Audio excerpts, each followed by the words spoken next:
get the strangest emails. Some say, please say something cheerful. The next one says, please talk about the election. The next one says, please don't talk about the election. So I try to be responsible here, and so I'm actually going to stick to what I said I would talk about today, which is immigration and international economic policy. And I'm more than happy to talk about other things related to the election in questions and answers if you want. But even the topics of immigration and economic issues actually allow one to talk about policy and the election, right? So I'll talk about the election consequences that have a bearing on that, but not everything else. Am I speaking too loud or too softly? Is okay? Okay. So immigration has become a major issue in the United States as well as in many other countries. European countries are apoplectic about immigration. Many European countries were not immigrant countries like the United States, right? They were fairly homogeneous countries, Poland, Sweden, up and down. These were homogeneous countries and have had different responses to the idea that they might take in some refugees. Sweden, for example, took in more refugees per capita than any other country at some point. Germany took in more in absolute numbers at some point. The US took in very few, both per capita and in absolute terms. And so the question arises, what to do politically, both nationally and internationally, about the movement of people. So, why do people move? They move because there's warfare, and Syria, for example. They move because of economic hardship, for example, Central America. They move because of bad governance, for example, Latin America. In Central America, and in Latin America, the Venezuelans are trying to flee to Colombia and other countries. So it's a worldwide problem, and I would propose to you, it's one that's going to get worse. And it's going to get worse for two reasons. One is that almost all industrial countries, but not just industrial countries, also countries like, for example, like Thailand, are aging out.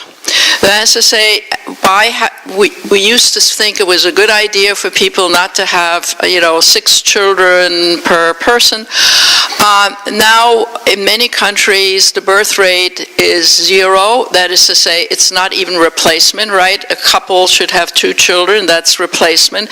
If they only have 1.1, eventually you have a shrinking population. It's not just China, which had a policy to do that and is now paying the price and is urging people to have more children right now as we speak. But lots of countries, for a variety of educational and reasons and women's rights reasons. Women in South Korea don't want to get married, they don't want to have children in very large numbers, and the South Korean population is shrinking like mad. Ditto in Japan. Many women choose only to have 1 child or not to get married, and so forth. So the actual fertility rate, that is to say how many children per fertile woman in a lifetime, has steeply dipped in many countries and is steeply dipping not just in industrial countries anymore, but in some yet developing countries. There's beginning to be a dip even in India, for example. So somewhere in this century, populations are still expanding because there's still, fertile women in the pipeline who had lots of children. But the population ages out. And when the population ages out, you don't have the labor force that you need.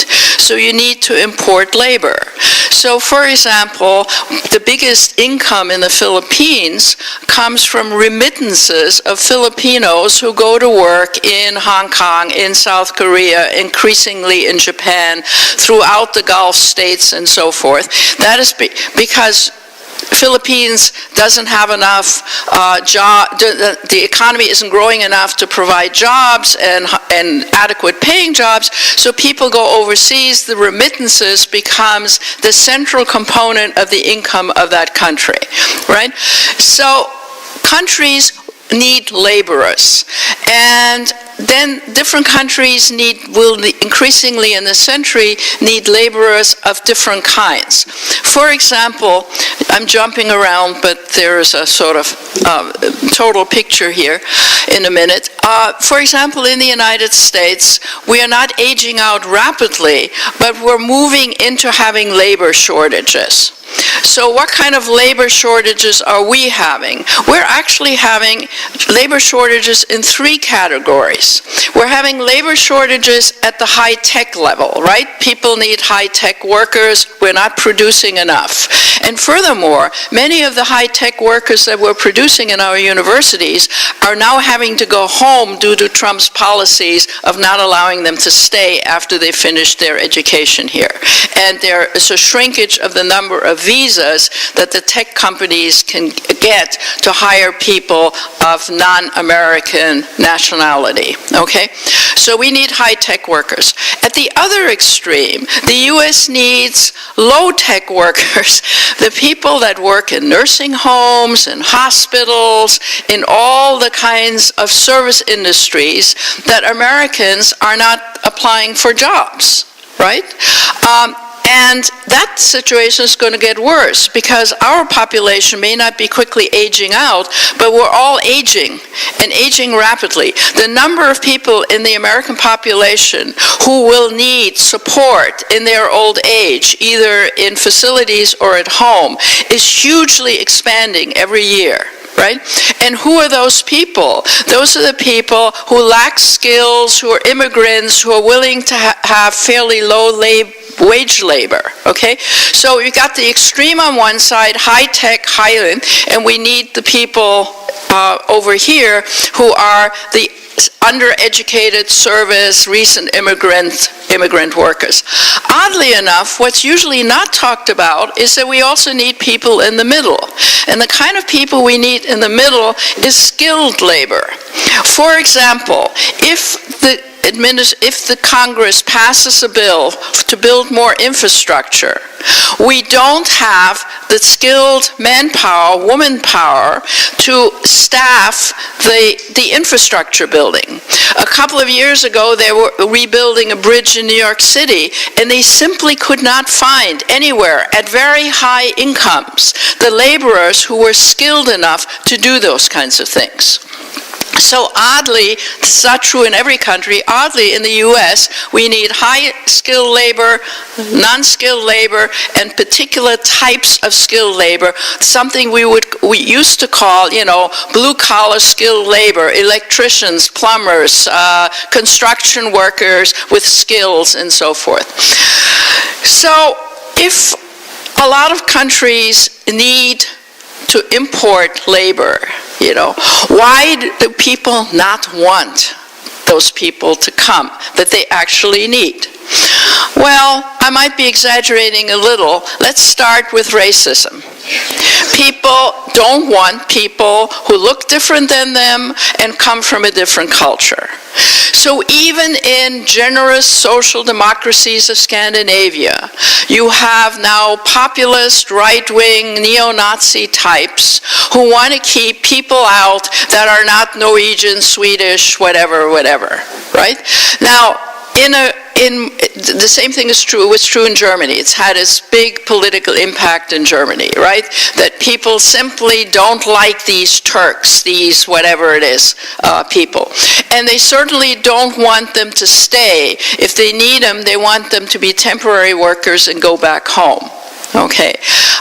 but lots of temporary workers would like to stay for one reason or another, and we can discuss it later.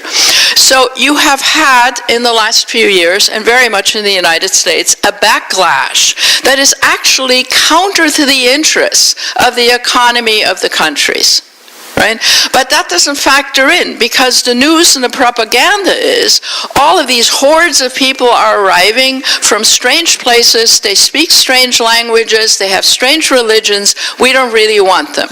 And I can stand up until hell freezes over and saying, yeah, but Germany needs them, Japan needs them, the US needs them, and people just say, we don't want them. Okay, so there is deep prejudice against people coming. Now you can say in the US, after all, we're a nation of immigrants. All of us came from somewhere, one or two or whatever generations back. Not too many of us arrived on the Mayflower.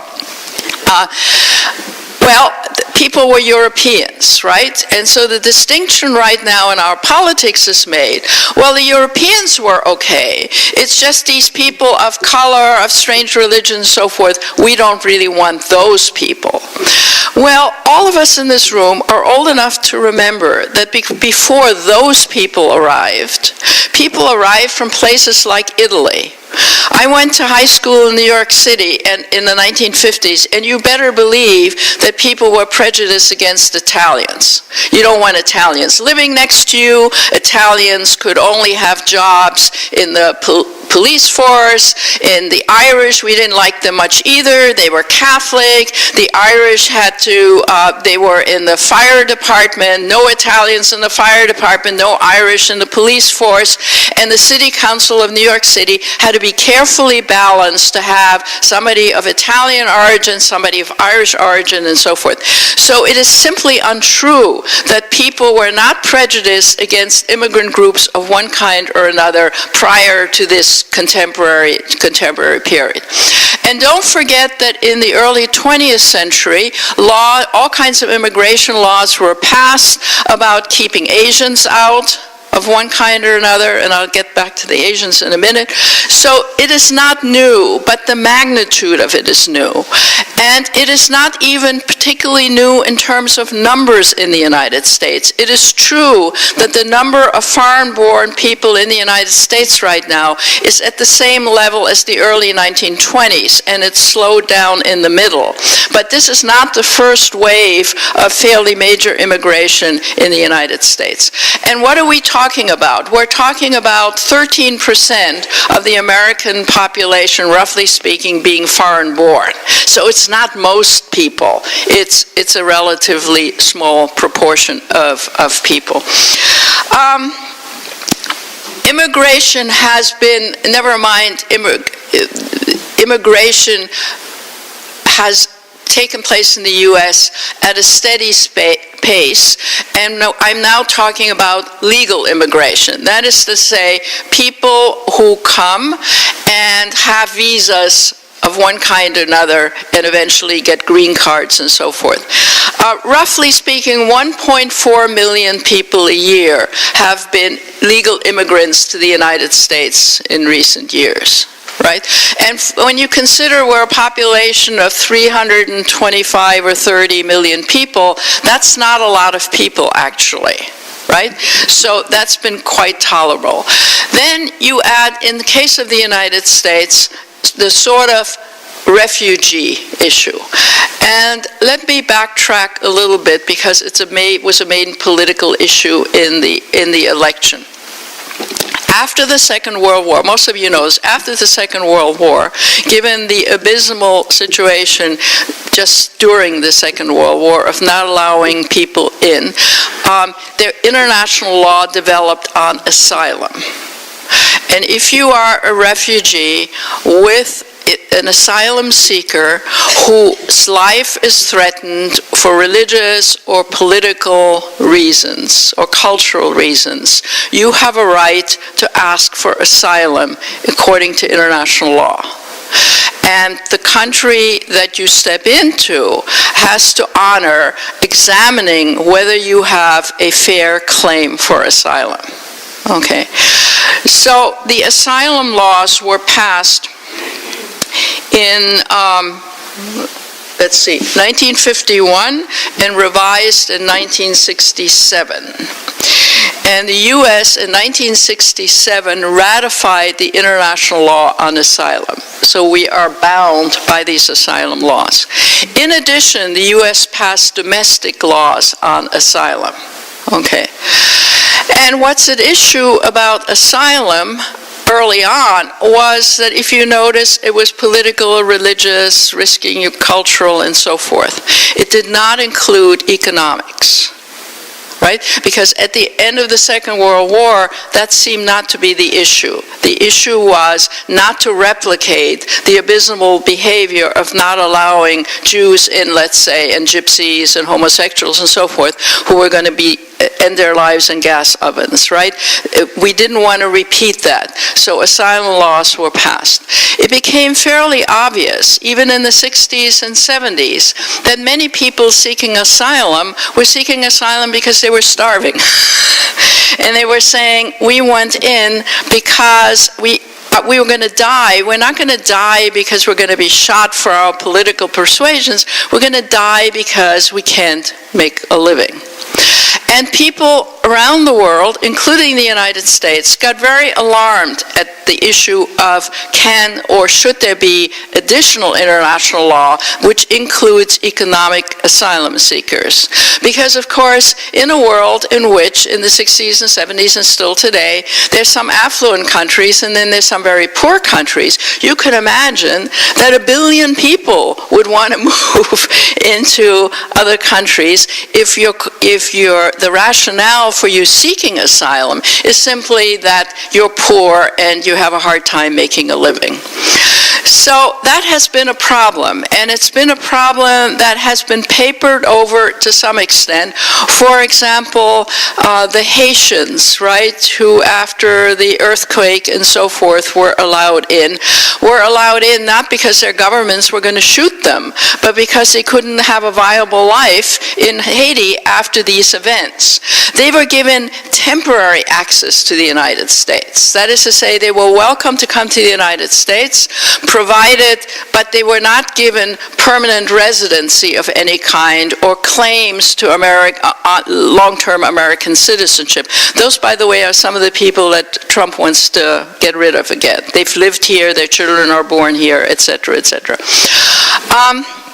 Then we have had in the U.S., and I'm now talking about the U.S., sort of strange exceptions to almost everything which had to do with communism. That is to say, if you were escaping communism, every possible regulation or quota was wiped out. So anybody fleeing Cuba under Castro could just willy-nilly come to the United States and just say, we're fleeing Cuba. Now, of course, it was for political reasons, but you didn't, as an individual, have to demonstrate that Castro was going to shoot you or imprison you. You just had to be from Cuba, right? And ditto with Russian refugees and other communist countries. So for the cause of communism, we were willing to open our doors to people suffering. When that ceased being a threat, the political regime that you were living in, let's say you were North Korean, for example, and wanted to come to me, we didn't open the doors for that. So what I'm saying, in a sense, is we've been completely irrational in terms of who we're letting in and who we're not letting in. Some countries, some European countries, for example, Germany, Angela Merkel just said, anybody who wants to come can come. We'll accept them. And she accepted 1 million people, and now she's paying the price because populism has risen and all the rest of it. We can discuss it later on. Now, what we read about and what Trump reads about is the countries in which there are problems. That is to say, countries where the political response to increased immigration and refugees and asylum seekers has become either a racial or religious or security issue of one kind or another. let me quickly say that there are countries in the world which have erred on the side of incredible generosity, admitting almost anybody who's a refugee from a country that is war-torn or is having a drought and so forth. What might those countries be? Roughly speaking, a quarter of the population of Lebanon are refugees. Ditto, even more actually because many more decades involved Jordan. Ditto a country like Uganda, which is allowing anybody that shows up at its doorstep to come in. They give them some land to farm, and they're not harassing them at all. There have been times when Tanzania admitted, millions of South Africans and people from Zimbabwe. They're not doing that right now. So I just want to say that there are countries in the world which have defined themselves, even when they have fairly authoritarian governments. I mean, the government of Uganda is a very creepy government, right, and has a dictatorship. But still, in terms of absorbing people who are fleeing from violence, starvation, and so forth, have been enormously generous. One of the ways that people who flee disasters of one kind or another have been sustained in foreign countries is that the UN has come in and helped, right? Even in the case of the caravan in Mexico right now, the UN is ever present in helping those people, feeding those people, providing medical care, and so forth. So the international system has been stepping up, helping people, helping refugees of one kind or another, whether they get asylum in the end or not asylum in the end, but treating them humanely on the way. Now, what's interesting, of course, about U.S. policy is that we have cut the funding for all these programs, right? So if we're interested in having people stay put or the situation getting better, so fewer people want to come to the United States, obviously it would be helpful to help the countries economically, for example, in Central America, rather than cutting foreign aid.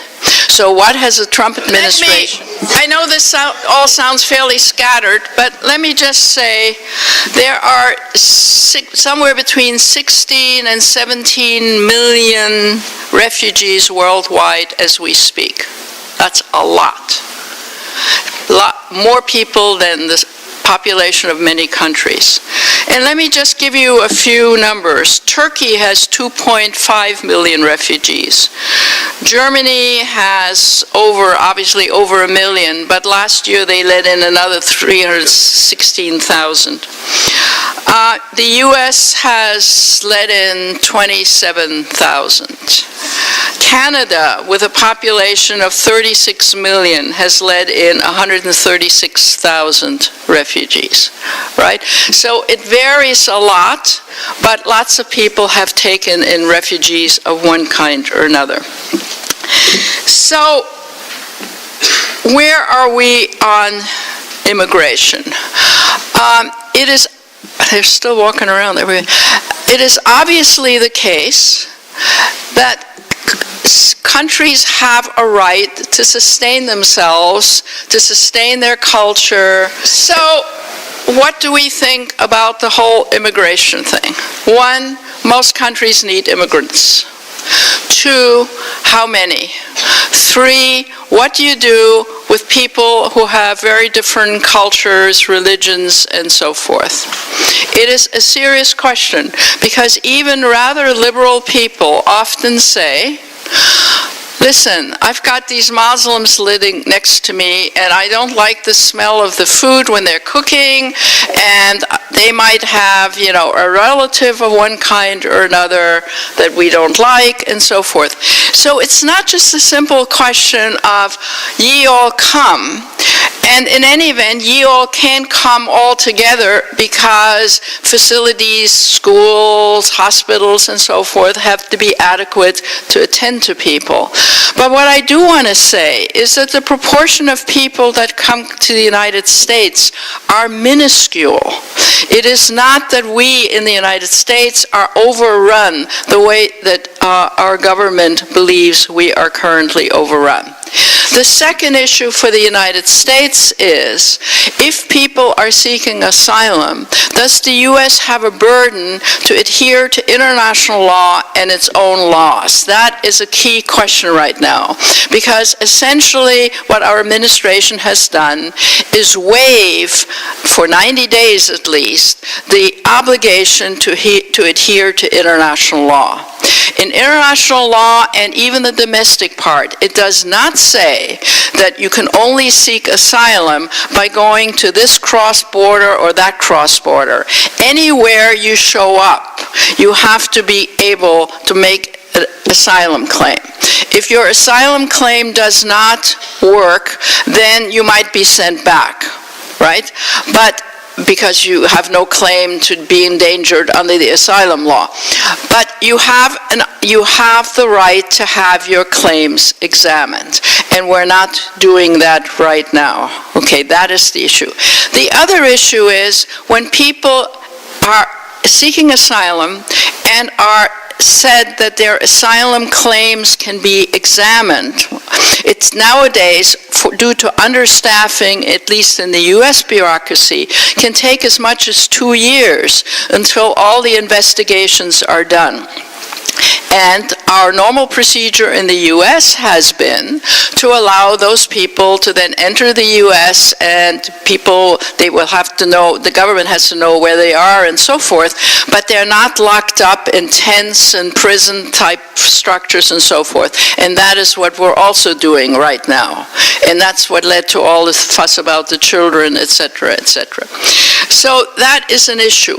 In Europe, the issue is somewhat different for those of you interested in Europe, because when the waves of immigrants came from Afghanistan and so forth, theoretically, because of the European Union, you had free movement.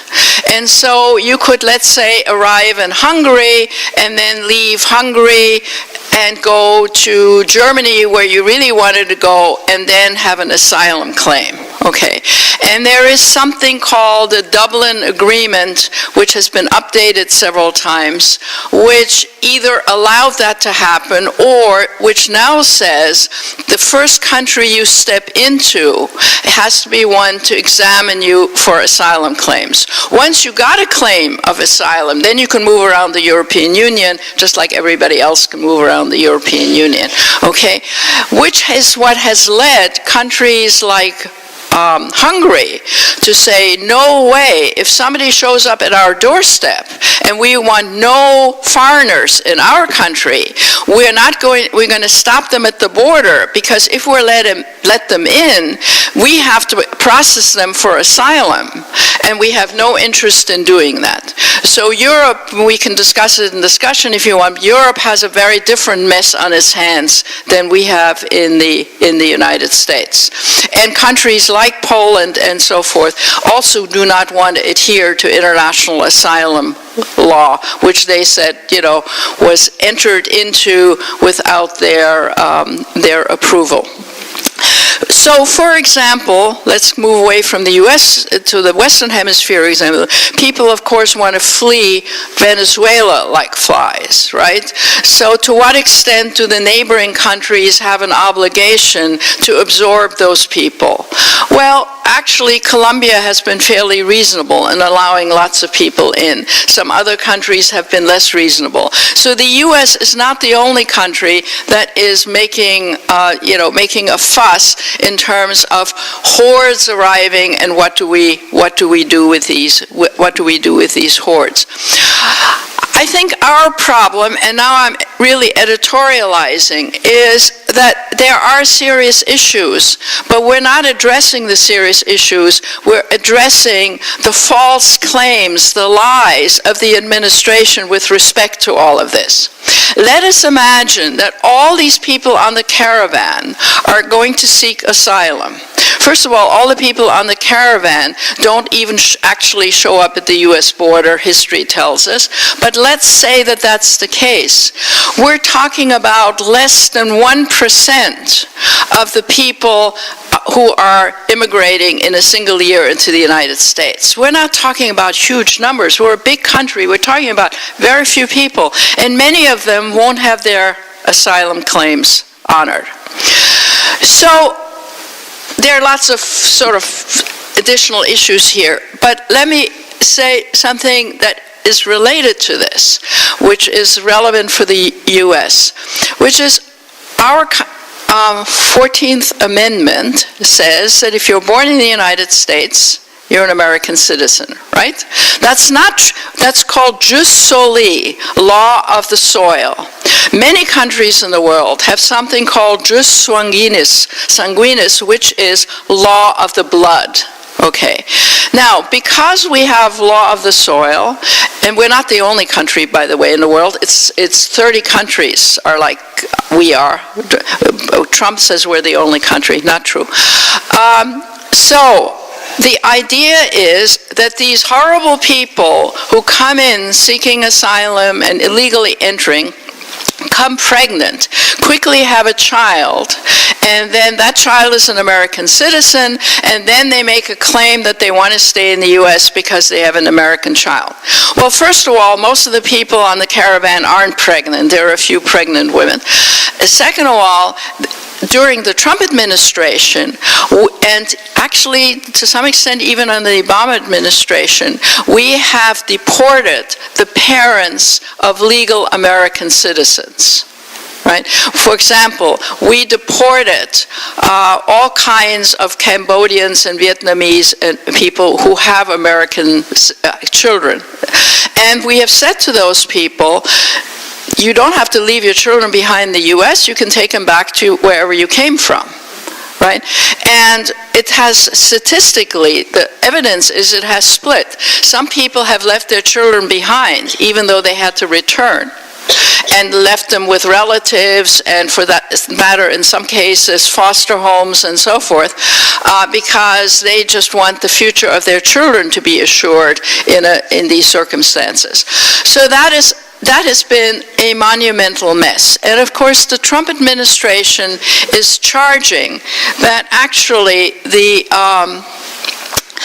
14th Amendment does not mean that the children of illegals are legal in the U.S. And I can bore you with Supreme Court cases which says that they are legal, and it will probably go to court, and it might even wind up in the Supreme Court, and it may very well be that Trump wins this one. And he will win it not on the reinterpretation, not on the basis of the old interpretation of the 14th Amendment, even though there's Supreme Court cases running through the decades, but rather by saying it's a national security issue, and a president has a right to keep people out on national security, and after all, these hordes that are coming from Mexico have, God knows, ISIS terrorists amongst them and so forth, even though there's no evidence, but the Supreme Court might very well rule in his favor. So how this plays itself out is an open question. Lots more to cover, but let me quickly move on to the international trade issues. We have single-handedly, as the United States, tried to destroy the international trading system that was put into place after the Second World War.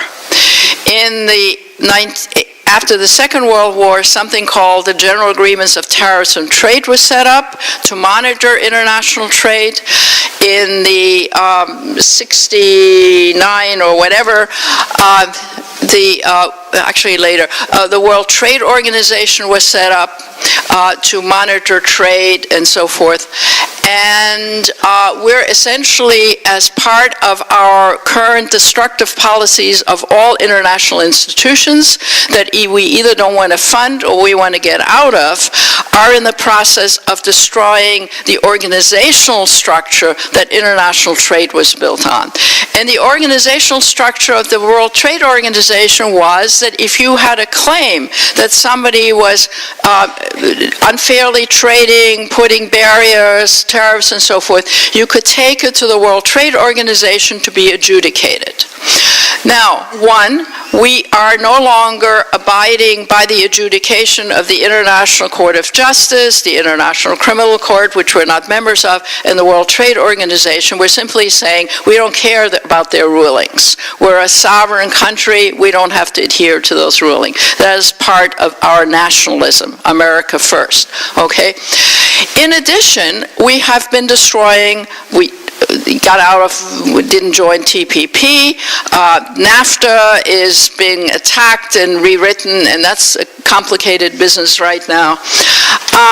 And essentially, we are saying other countries are doing us in by unfair trade policies, and that we have an imbalance of trade. That is to say, they sell us more than we buy from them, with China, with Europe, with every imaginable country in the world, and we're going to stop these unfair trade practices. The first thing I want to alert you about is the fact that when we say that, we're only counting goods, the trade in goods. And most of what the U.S. exports are services. So we're not even dealing with a major chunk of what makes the economy and our trade patterns operate by just counting goods.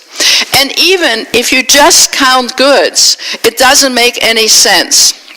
Because you can sort of say, there was, I think, a New York Times article, in case you read it, I will repeat it for you, of an economist saying, so you go to a restaurant and you pay for the food you buy. Okay, now you've just expended money and they've given you some food.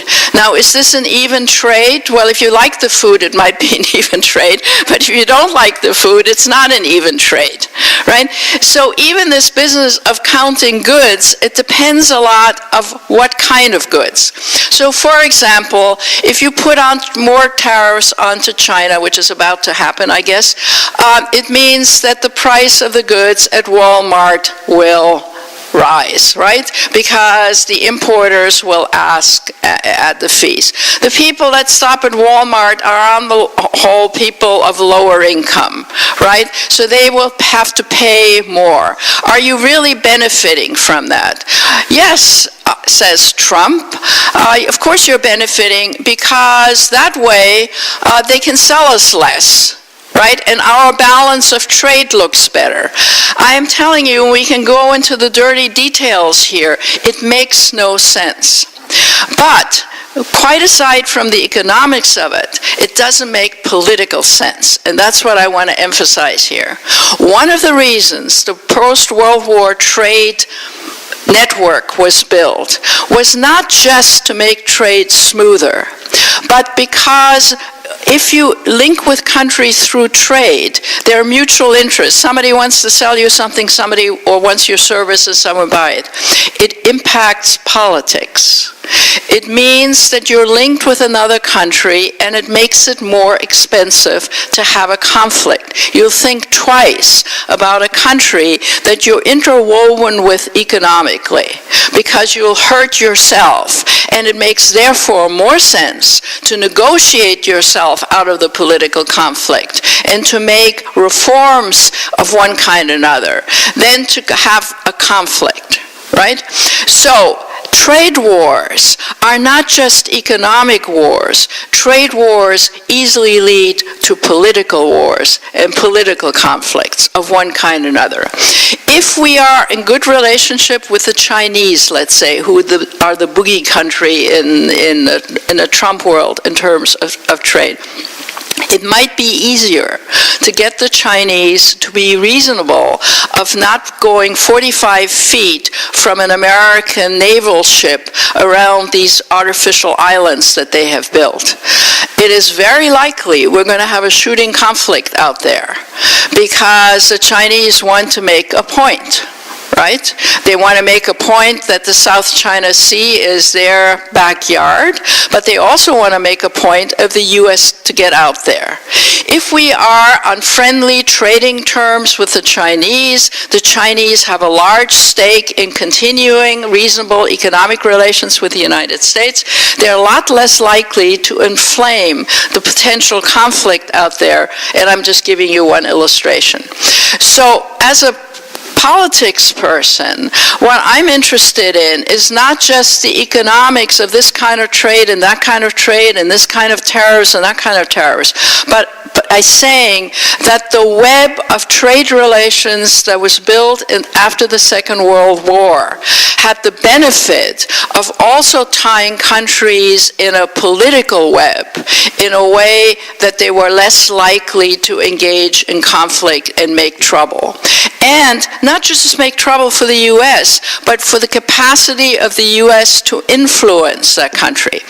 The Europeans are now saying, for example, okay, Trump says America first, okay? He's making life difficult for our trade relations, for our human rights regulations, for everything imaginable. Okay, we're going to have to become more self-reliant. The hell with the Americans. If the Americans want to go it alone, let the Americans go it alone, right? That's a very bad policy, because there are things that Americans would like the Europeans to do or not to do. And why should we have influence in the disposition or the policies of various European countries if we just told those European countries off and just put huge trade barriers in their way? Now, some of you may say, isn't it true that some countries' trading with the U.S. is unfair? Yes. There is unfairness out there, and there are disadvantages to some American industries out there. But there are two responses to that. One is that sometimes it makes more sense to let an industry go and let another country operate that industry because there's no particular merit, for example, for American steel manufacturers to manufacture more expensive steel than you can import, right? What's the purpose of it all? So there is that sort of aspect to it. But there's also the fact that most of the obstacles to what we all would consider fair trade are not in fact tariff issues, they're regulation issues, environmental regulation issues, inspection for safety issues.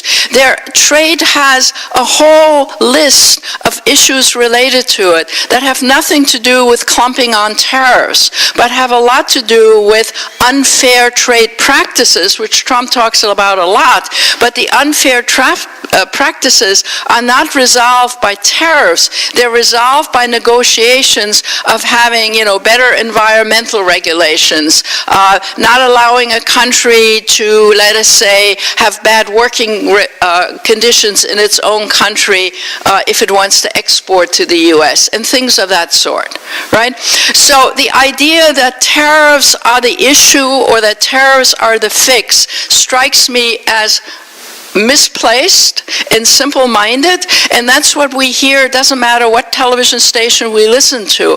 What we don't hear, because it's 60 seconds or 2 minutes of something, what we don't hear is the complexity that goes into trade. Now, one other item on this business, which the Trump administration keeps saying, is that it's not just, additional conditions having to do with trade, like environmental and working conditions, is that the Chinese are stealing us blind in terms of technology. Well, the Chinese have developed technology. Yes, some Chinese graduate students have stolen their supervisors' research and so forth. But is this really the main issue? And the other side of it is that if we want the Chinese and the Americans to cooperate and not steal technological knowledge from each other, isn't it better to do this through negotiations than saying we're not going to have relations? Because the Chinese have gotten the message. And the message is the U.S. is cutting off access. That is to say, it's not admitting graduate students at large numbers anymore, right? There were 300,000 Chinese doing universities in America. That's being cut back. They're going to Canada, Australia, and other countries. It's not just that the U.S. is doing that, but by the U.S. saying, America first, it's not going to share. We better develop our own technology. So the Chinese have gotten very busy in the last half dozen years of developing their own technological sectors. And in fact, in some sense, for example, artificial intelligence, they're now ahead of the US. So if we were interested in America first, what we wouldn't do is to say to other people, we're not going to share anything, develop your own industry. Because if they develop their own industry, they may very well outdo the US, and if we have a tariff war, we will have a hard time importing that. For example, we all probably use pharmaceuticals of one kind or another. The pharmaceutical industry in Europe got the message a long time ago that they should develop some of their own pharmaceutical research and so forth and so on, right? There's no harm in this, and in fact, there's an argument now for us to be able to import cheaper European pharmaceuticals, but by pushing countries to be more self-reliant, either as individuals or in the case of Europe as a whole, or Latin America as a whole, and so forth. What we're doing in a sense is what parents say to your children, you cut off your nose to spite yourself, or whatever that saying is. It is very short-sighted. That is to say, what looks like we're finally getting control of our borders, we're getting control of stopping this influx of people we don't want, we're finally doing something about the unfair trade and the disadvantage, we're now going to blossom into this incredible economy and so forth. It makes absolutely no sense in the long term. And one of the reasons why it's so difficult to understand in the American body politic right now is since the economy is flourishing, right? We're saying, well, everything is hunky-dory right now. What the hell is Gruhn talking about? Things are going swimmingly. But I'm suggesting that this is a short window because more and more of our economy has to go into the military. Less and less welfare is provided. The bottom of the American populace is continue to suffer. Housing is going up. If you read the New York Times, you see that Amazon is going to Long Island. That seems great. But what about the poor people that live where Amazon is going and their housing? What about the subways, which anyway don't operate? Oh, there's no money for that. Right? So we're eroding our own society in terms of the human capital, which is the immigration, and we're in the process of eroding our economics in the long term by having a short-sighted fix of one kind or another, rather than a long-term strategy. I want to spend 2 minutes in saying, can the House of Representatives, which is now in Democratic hands, turn much of this around? And of course the answer is no. They can turn some things around. I would imagine that the Democrats will try to won't pass the new NAFTA agreement. They will want to add things and so forth. NAFTA may still fall apart.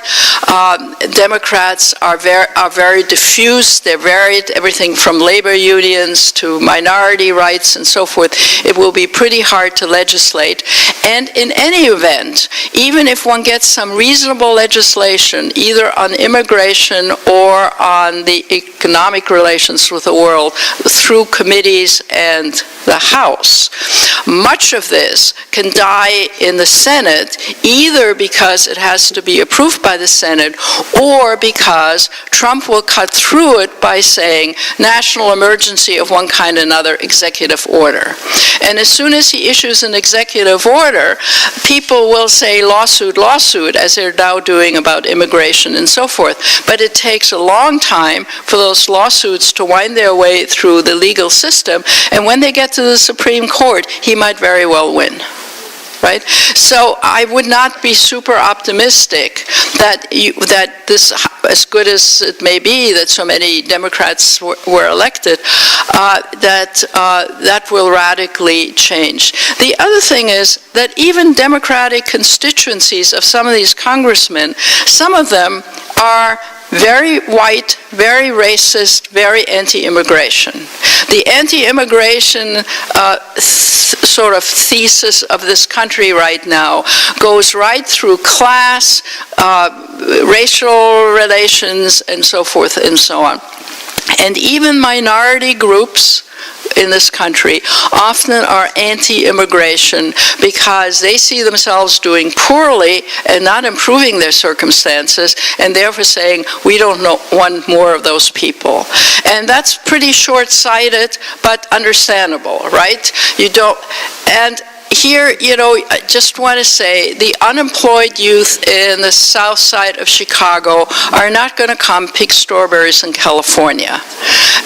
These are urban people. Their solutions are elsewhere. They are not in the fields of California. And so as the economy changes of one kind or another, workers are needed at those three tiers that I suggested. Finally, if I haven't depressed you enough, I want to end before we break with one even more depressing thing. If we think we have problems now in terms of the movement of people because of political conflict and so forth, it will get a lot worse in the rest of the century because climate change will create millions and millions of people who have to go somewhere. The country of Bangladesh may disappear by the end of the century. And there you're talking about, 150 million people or whatever, right? Islands will disappear of every imaginable kind. Florida may go underwater, etc. So what I am saying is that you're going to have massive movements of people, not brought about by desires and connecting with families or different cultures, but through emergencies produced by changes in the climate. And unless people start thinking about that and what to do about that and how to accommodate those people and where to accommodate them, it's going to be, what we're talking about right now is very silly, small fry type of stuff. Being preoccupied with a few thousand Central Americans coming across the border will seem absolutely silly in 40 years. Now, the two people who emailed me to say that I should say something cheerful will be disappointed, but maybe I can think of something cheerful to say after the break.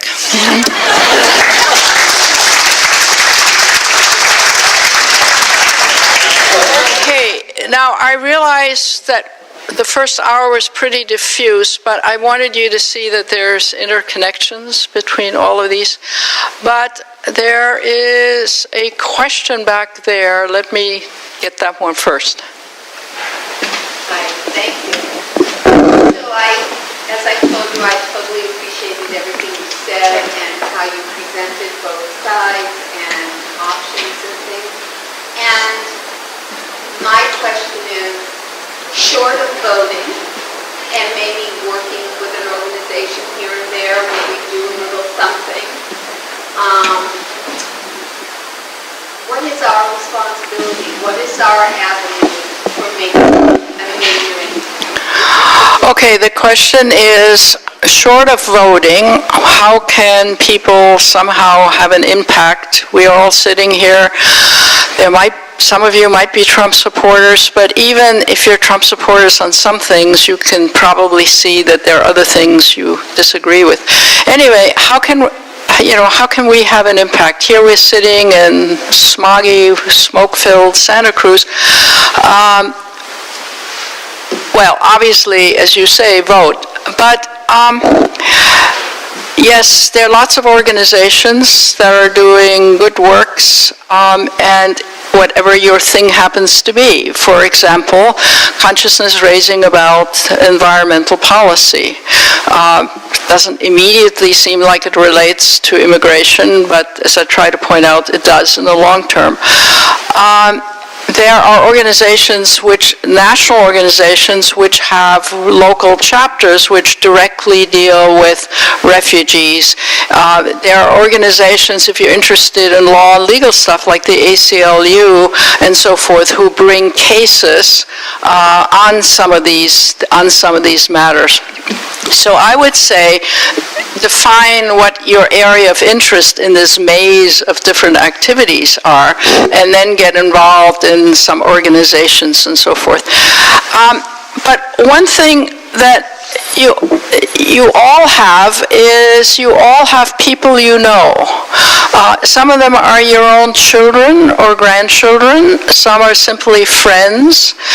And many of the people you know may, roughly speaking, have your politics, but are not particularly well informed and are not particularly sure that, there aren't hordes arriving at our border, or that, all these people from the Middle East are, if they want to come, or they're refugees, are, radical Islamists. And the more informed you are, you can share your information with people by discussing things with them, so that they become more informed. So in a way, I think that the human chain of talking about these things, and not just saying it's all hopeless, but talking to people, your neighbors, your family, members of an organization, and so forth, even if you don't agree with them at all, but just to pose questions.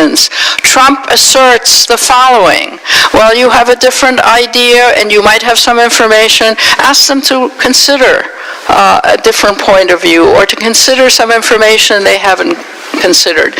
So I do think that the sort of human chain of things can have a big influence.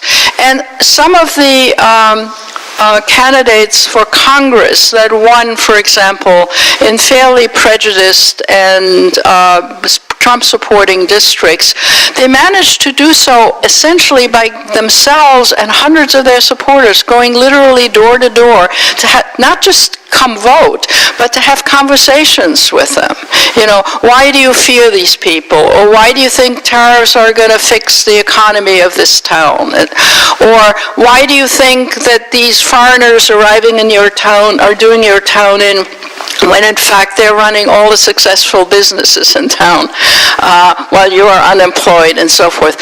So I would say a lot can be accomplished by making it your mission to talk to lots of people and not say, I'm so depressed, I can't stand it, I'm just going to go to a concert. I also go to concerts.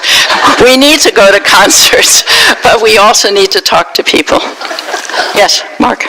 So just to carry that on, in the end, to me, it seems that Trump can have whatever policy he wants, any government can have whatever policy he wants, but it is only when the people go along. If the people are in resistance, for example, his constituents in the Middle West that are being wiped out because the aquifer is emptying, they love him. Right now they say, oh, well, even though we'll still support him, but eventually he's going to start hearing that our lives are being messed up by this, and if we can keep talking about it. Right. So what you're essentially saying is supporting the idea the only way to do is to continue to be activist and to talk and so forth. You're making a separate point, I think, which is worth emphasizing. That many of the Trump policies, which temporarily look good, will have more negative consequences down the line, right? The climate denial, the cutting of, taking out all the scientists of the environmental agencies to study the water situation and so forth. So things will become unraveling. But you're aware of the fact that 40% of your fellow American citizens think he's doing great things, right? And so until the chickens come home to roost for those people, they're going to support him. And the idea that we're being done in, by other countries is something that is worth talking about and resisting. Because if there's a problem in a small town, everybody's unemployed. Are the Chinese doing that town in? Well, the industry moved, but industries change, right? Advanced industrial countries on the whole don't produce cheap shoes. That's never been the case. Right. Many European shoe manufacturers, shoe production at some point in the 20th century moved to God knows Czechoslovakia because the labor was cheaper there and stuff. So economies are never in a steady state. Comparative advantage, which you all learned in high school economics and college economics, does still make some kind of sense. It makes sense especially if you have a relatively free trade regime and an orderly process through which if somebody actually feels disadvantaged, they can call that to the attention. Just a side PS for something I said earlier, the World Trade Organization, there are judges there that are appointed by the members that adjudicate these things. It goes to arbitration. The U.S. Under Trump has refused to appoint judges. So pretty soon the World Trade Organization won't be operational in terms of not having representative judges from different countries. The other thing is that there was a move, certainly in the 60s and 70s, to feel that late developing countries, the former colonial countries and so on, should be treated differently than the advanced industrial countries. So there's slightly different rules in trade and other things that apply to them to give them an opportunity to build up. Well, one of the things that Trump is railing against is that, for example, when China entered the World Trade Organization, it got the privilege of a as yet not industrial country. And the question arises, has the Chinese economy now developed to the level where it should be treated like other industrial countries? Probably the answer is yes, but the answer needs to be negotiated and adjudicated rather than just asserting that China is getting an unfair deal by the World Trade Organization and therefore we're getting out of it. It's a sort of the chasmoclistic response, even when there are actual problems, rather than addressing and negotiating the problem. Of course, if you enter negotiations, you get some of what you're asking for, and somebody else you have to compromise, will get something else. And we're not in a compromising mood. Why not? Because we're the United States, and we do exactly what we want to do. Could I just say one other thing that I think the French president made a very good comment the other day amongst many good comments, and one of them was that he's in favor of patriotism and not nationalism, and it's worth paying some attention to that differentiation. Being proud of your country and your culture and your literature and all the rest is one thing. Nationalism is what's led to multiple wars and conflicts, which is essentially saying we're right, you're wrong, we do what we want to do, never mind the rest of you. So I thought that was a very graceful thing of putting it, and it's worth remembering. Early on in your lecture, you talked about the aging out of the population, right, and the reproductive rates. And for me, I've been feeling like many of the global problems are actually the product of overpopulation on the planet. And yet what you're talking about is like we have to keep producing these people in order to keep the economies as they evolve vital. And I just find... Yeah, it's an interesting question. On the one hand, there seems to be too many people in the world, and on the other hand, I'm saying many populations are aging out and they need new people. So let's go back to fertility rate. How many children a person has in their productive years? The replacement rate is 2 or just slightly above 2, right? What needs to be stopped is people having 6 children, right? And actually, the fertility rate has declined everywhere in the world except for Africa, where in some countries the fertility rate is still 6.2 and things.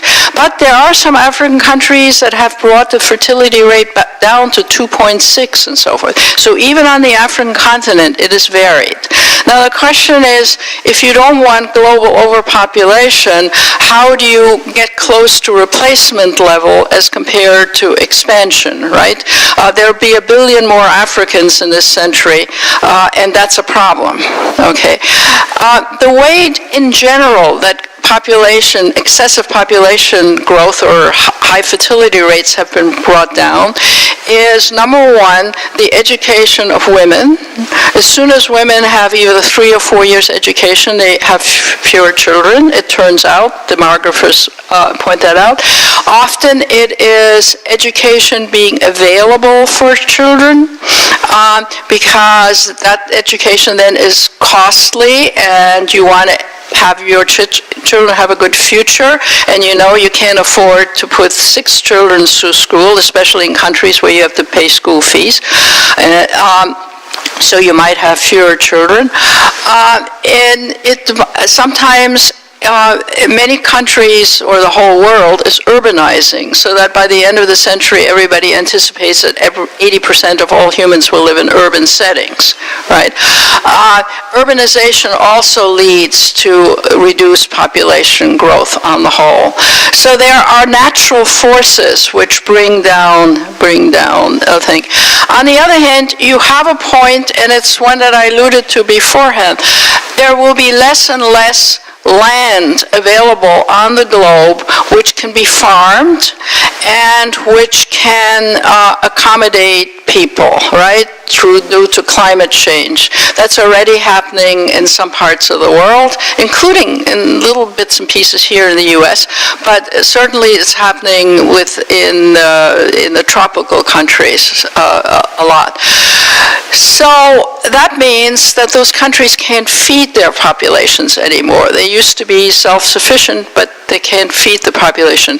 So for example, the emigration out of West Africa into the Mediterranean and Europe and so forth, that Europe is all upset about, that emigration is essentially due to climate change. It's unlike the Middle East and Afghanistan and Venezuela. It's not due to politics. It's due to climate change, because the way let's say your parents have a farm, each of the siblings is supposed to inherit part of the farm.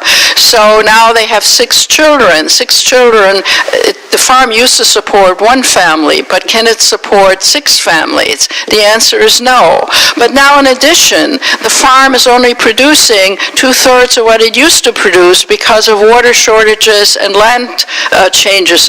And so that part of the problematic is how to figure out ways for people to survive and be productive on less usable land. Now, you probably know, especially if you read Scientific America or something like that, there are all kinds of plans to, develop cities on the oceans and all the rest of it, which none of us will see in our lifetime. Maybe it'll happen. Lots of things people didn't think would happen 50 years ago have happened, so who knows? But it's a complicated business, and it's not all the same, because a lot of most of the people, let's say in Central America, would actually prefer to stay there. It's just not viable for them to stay there. right? So that's one kind of issue. The Venezuelan is a totally different kind of issue. They would have the economy and so forth to support their people, but they're starving because of the bad politics and economic policy in those countries. The Syrians have a different issue. So I'm really eager for people not to just look at it the way our administration looks at it, is, humanity on the move, all wanting to come to the U.S. Most people don't even want to come to the U.S., but rather that there are multiple causalities for people to move. There are multiple causalities for why there's land shortage and overpopulation, and there will be overpopulation in many parts of the world for most of the rest of the century, but not necessarily forever. You see. So let's go back to China for a minute. China has very little arable land, right? Its population is still growing, but the fertility rate has radically been reduced. So yes, they're aging, but their population is still growing. So they have to be inventive in terms of importing food, right?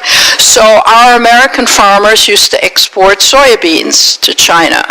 Now, because of the tariff thing, soybean farmers won't be able to sell their soybeans to China.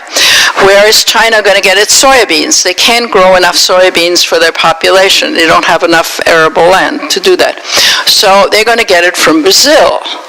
But for Brazil to produce enough soybeans to replace the United States, it has to chop down more of its tropical forest, which the current new authoritarian right-wing leader of Brazil is happy to do. If that is the case, our climate will be impacted, not just in Brazil, but all over the world. So I know I could drive you crazy with all these linkages, because then you say, well, everything is linked to everywhere else, where do you cut in? Well, as I said before, you cut in an area where you have interest and expertise. You cut in on the side of climate, or refugees, or, tariffs, or whatever you happen to be interested in, because making each of those elements better, in a sense, I'm being simple-minded here, eventually leads to all the aspects that impact these things, of having the prospect of improving the quality of life in this world rather than making it worse. Yes? I have a question. From the beginning of your lecture, where you were saying that less people will be producing products, therefore putting into the system for older people to be supported, in other words, Social Security or otherwise. Yeah. But they're being replaced now maybe by robots. Do you see a time when robots would be considered as human intact? Yeah, I'm sure, I don't know, do any of you have robots running around as vacuum cleaners? We don't, but you might. Yeah, I know. Yes, robots will replace all kinds of things and all kinds of people. But, for example, and even in the service sector, right, you won't need waiters, robots will deliver your food to your table and so forth. Still in all, there's lots to do for human beings. And still in all, each generation has new issues that humans are needed to participate in. So yes, let's take Japan. Japan can replace lots of its labor shortages with robots, and they're at the forefront of robots. But still, they need people in nursing homes. Okay, robots can deliver the food to the room, but if somebody needs to be fed, will the robots feed that person? Maybe yes, maybe no. There is a human dimension that will require human beings, and the population will slow down in the 21st century, unless something, we can also slow down much more rapidly if it's a question of people getting bombed into smithereens somewhere, right? But, let's imagine not having a third world war of that sort. I think it's a mixed picture. I think in some areas people will be, unemployed, unemployable. Will all teaching in schools take place on the internet and robots? Probably not. Some of it probably will. There's a teacher shortage in the United States. Many countries would be happy to send surplus teachers to the United States, but we're not allowing them in at the moment. Yeah. My question was, could we treat the robots as additional human participators in the tax system, thereby adding the funds to enable Yeah, could we treat robots as humans? Probably. No, tax-wise, monetarily. I'm sorry, I don't get the question. I can't hear. Well, right now, we want to A lot of people to work, Yeah? pay their taxes, so that we provide Social Security. Yeah, right. So this, now we're replacing, in some cases, we're replacing those people with robots. Can they be taxed? Probably. I don't think it's going to happen for another 15 or 20 years, but you know, very, very much so. The taxation thing is interesting because on the one hand, all the tax cuts have gone to the upper level. On the other hand, some have gone to the middle level, which people are all of a sudden seeing their paychecks being slightly increased. The question is, what happens with the tax money? That is to say, if much of our taxes were allocated to improving infrastructure and improving schools and so forth, that would be a productive use. So much of our tax dollars, and ever increasing, for a while it's slowed down, increasing, is going into arms, right? Now, our president tells us that finally, after the American military has completely been eroded under the Obama administration, as is in total disarray, right? He's finally putting money back in to modernize the military. Well, the first thing to be said is, of course, the military has to be modernized and they have to stay up pace. But the other thing to be said is that we're still paying a huge proportion into the military and the hardware and so forth. And of course, the industries that do those employ a lot of people. So there are a lot of people in Southern California and various places in the East who get their income, and often a good income, from the arms industry. And they are very eager for the arms industry to be expanded. So we have an internal conflict in our body politic there. We have an interesting current, just to throw out more stuff going on in the military. Historically, one of the ways that you could become an American citizen was to join the American military. Lots of people came to the U.S.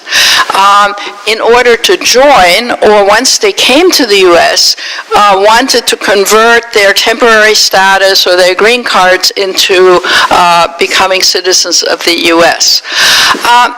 We have just changed that, unbeknownst to some of us at least. The reason is that the Trump administration feels that by having foreigners join in the military to become citizens, what you're doing is you're hiring a lot of riffraff and spies into the U.S. military, even though there's no evidence for that.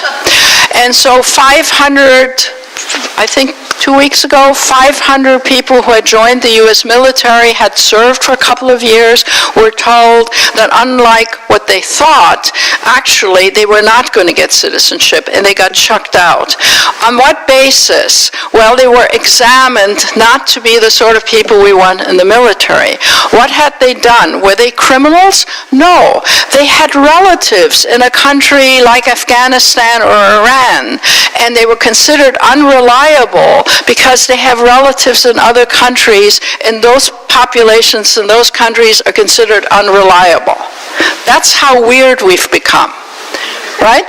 So it's not even, I mean, it's true, if I want to join the military and it can be demonstrated that my cousin is an ISIS member, you might, you know, consider me a little iffy. You might consider me iffy anyway, but but if it's only that I have relatives living in suspect countries, And then I've already given 1 or 2 years to the U.S. military, and I get chucked out.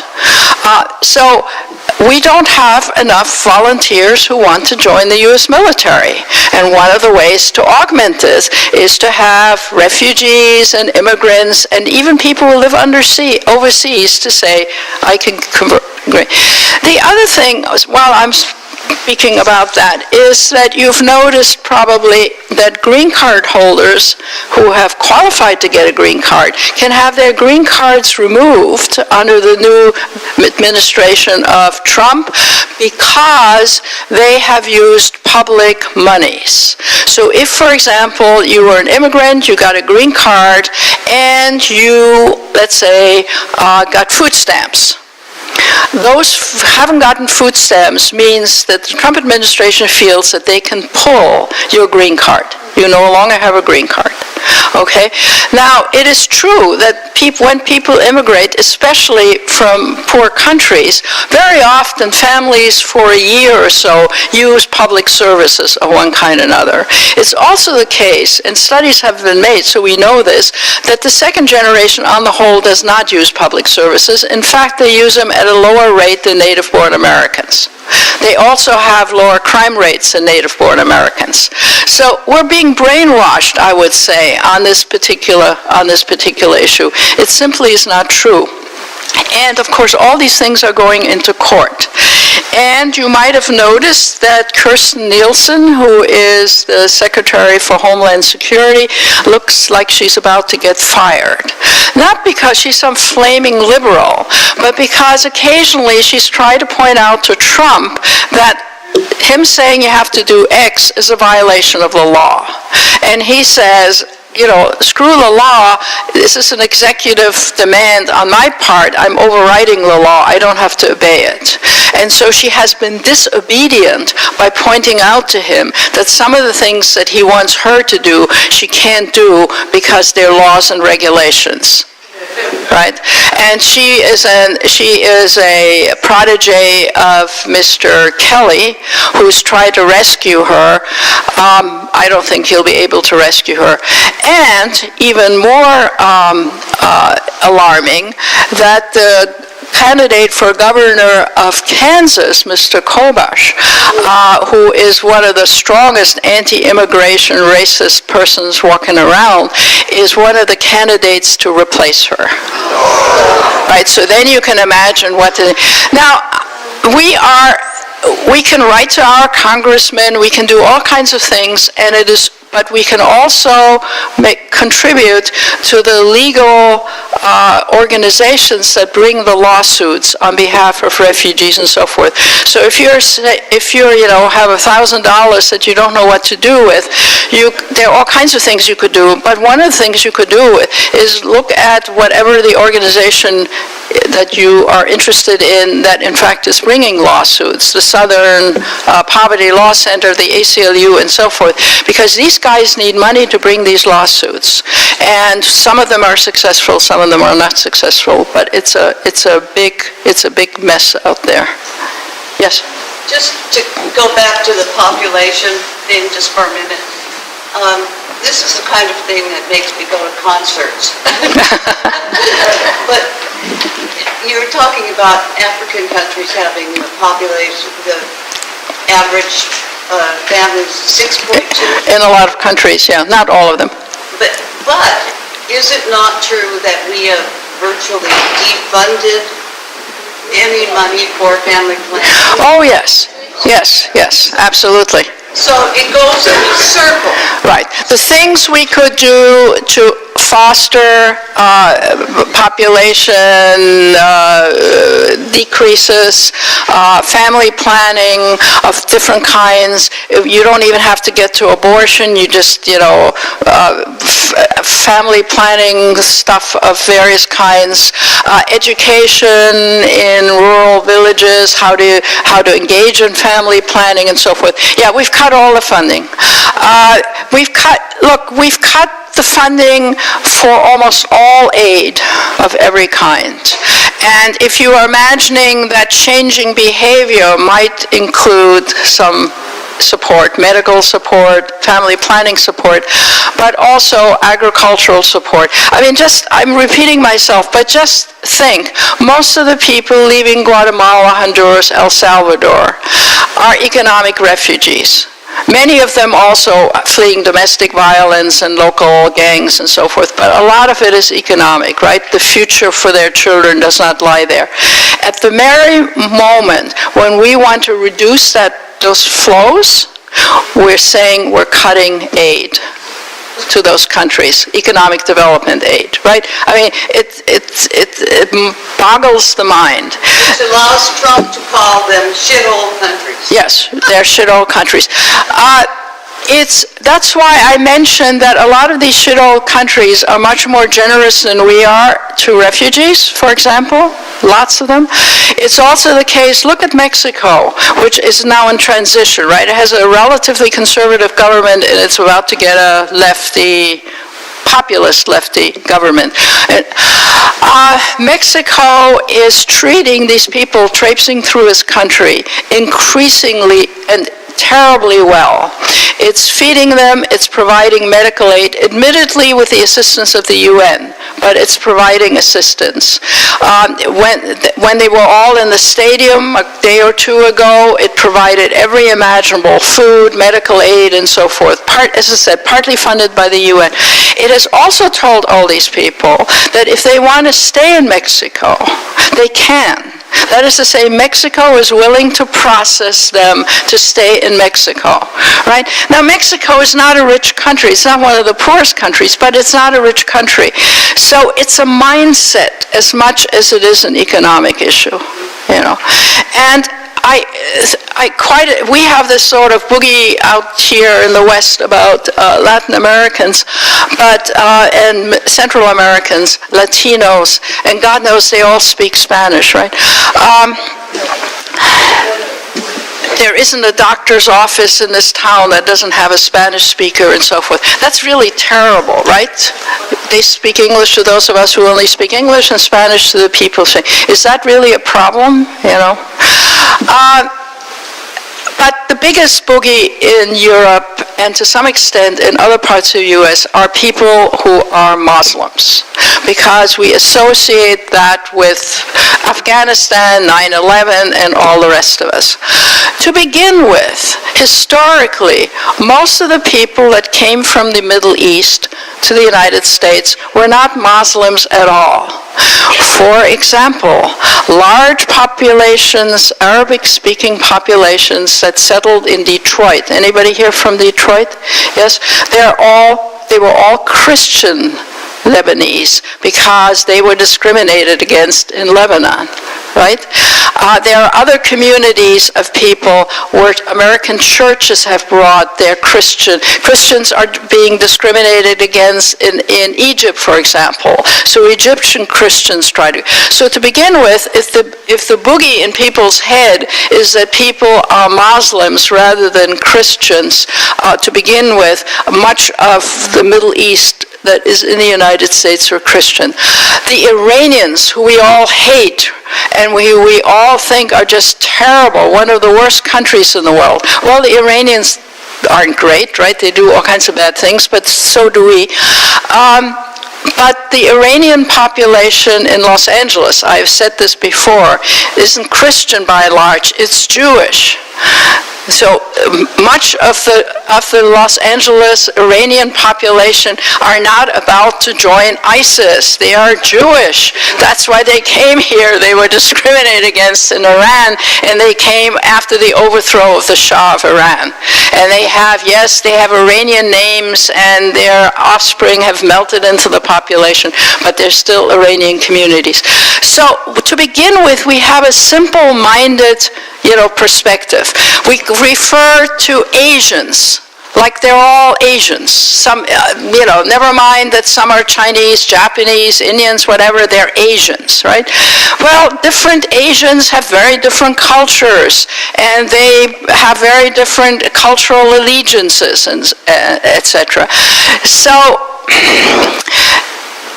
useful to disaggregate these things and see exactly who we're talking about, even when we're talking to people of prejudice, who are saying, okay, if people come from X and Y, they're okay, but if they come from W, they're not okay because they could be terrorists.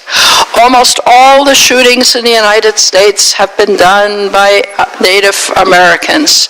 Almost all the people who were involved in 9/11 did not come from Afghanistan. I mean, we have these images in our brains, and even very liberal people have them. So when you discuss these matters, well, aren't the Chinese treating us unfairly in trade? Or don't we have a lot of undesirable people coming on the other topic? I think it's really useful to be informed and to say, now wait a second, and then disaggregate the thing. Are there problems between countries? Of course. Has the U.S. paid a larger share of NATO than any other country in Europe? Yes. To begin with, some countries actually, for example, Estonia, which was mentioned by Trump, is in fact paying its 2% and has been for a long time. Others are raising it. Why did we pay the overwhelming amount to protect Europe through NATO? Because at the end of the Second World War, Europe was in smithereens, and we became an affluent country. And furthermore, we perceived ourselves as the gatekeeper in the Cold War. It was in our national interest to do so. It wasn't just charity to other countries. Okay, NATO contributions need to be reorganized and so forth. But you don't throw the baby out with the bathwater. You don't get rid of NATO because you want to renegotiate different countries' contribution. And part of what the problem now is with immigration, and the problem is with our economic policy, is that it's discussed at such a macro level that you can't cut into it to see what's right, what's wrong, and where there might actually be some problems. I'm not claiming there aren't any problems. I'm just claiming these sort of simplistic responses. We can't let every human who wants to come to the United States in tomorrow, right? So there have to be some policies. We can't allow countries to do our economy in. Okay, there have to be some policies.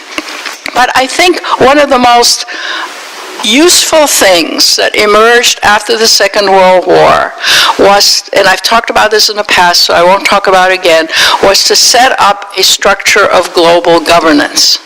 Because when there are rules, you can change the rules, but at least they're rules. And when people are talking to each other to negotiate, chances are they're not firing weapons at each other, and also people don't feel left out. They don't feel done in. They don't feel that, they have no say.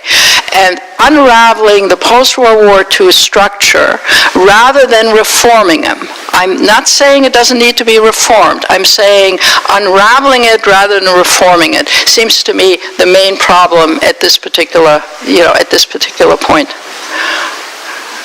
One more question? You're done in. Yes.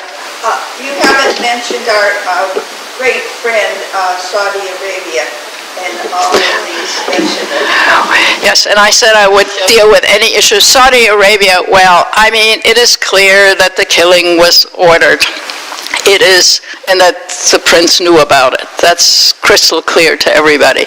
It is also the case that the Turks have been playing games that are in their own interests, right? So you have to see it as part of the game playing, how the Turks sort of slowly allow the information out and so forth.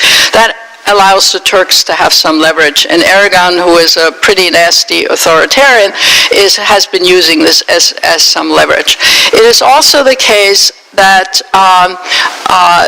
Saudi Arabia has managed to network itself into the hearts and minds of the U.S. and other countries, first because of oil, right? We needed them.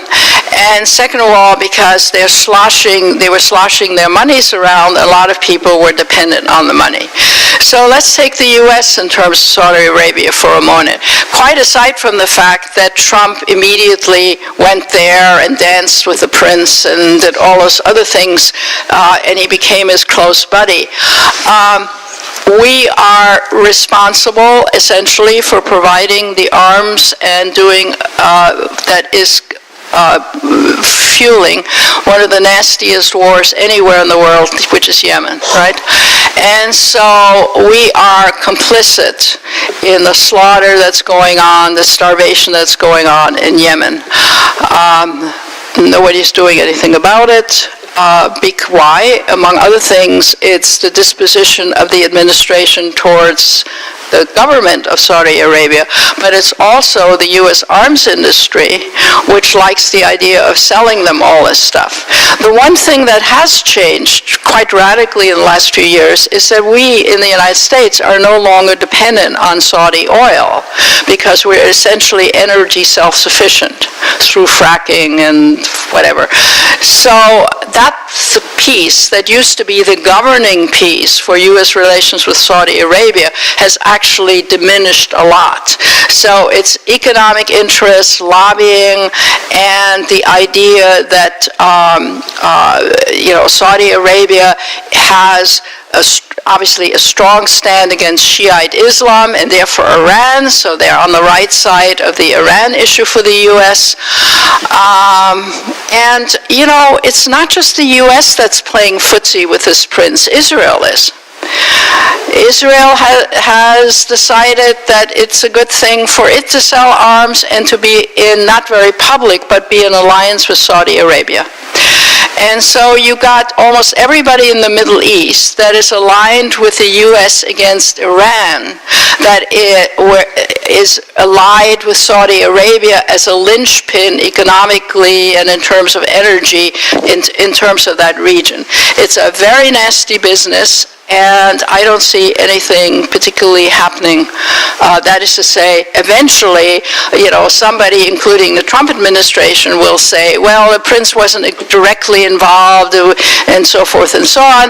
But, otherwise, Saudi Arabia is a good ally, and we'll just forget about it, I think, actually. And we'll go in our merry way. They might not try that exactly very soon again. Of course, the Iranians have also assassinated people on the streets of Paris and other places. So I'm not making the Iranians out to be the good guy in this, but I am saying that if you see Iran on the one hand and Saudi Arabia on the other hand, almost everybody is aligned with one side or the other, and we're aligned with the Sunni side of things, as is Israel, as a matter of fact. And the irony is that the reason we became so paranoid was over 9/11, right? And what 9/11 was all about was not Iran doing anything. They weren't involved at all, but rather the particular form of Sunni Wahhabism of Saudi Arabia, which led to the development of all the ISIS stuff and so forth. So we're living in a weird world. Now, could I just say before I liberate you that my intention then in the new year will be not to be issue-oriented like the last three, but go back to different parts of the world and examine them more closely again, because we haven't been there for a year, and things have changed in Europe, Middle East, Africa, and so forth. Is that all right? Yeah. All right.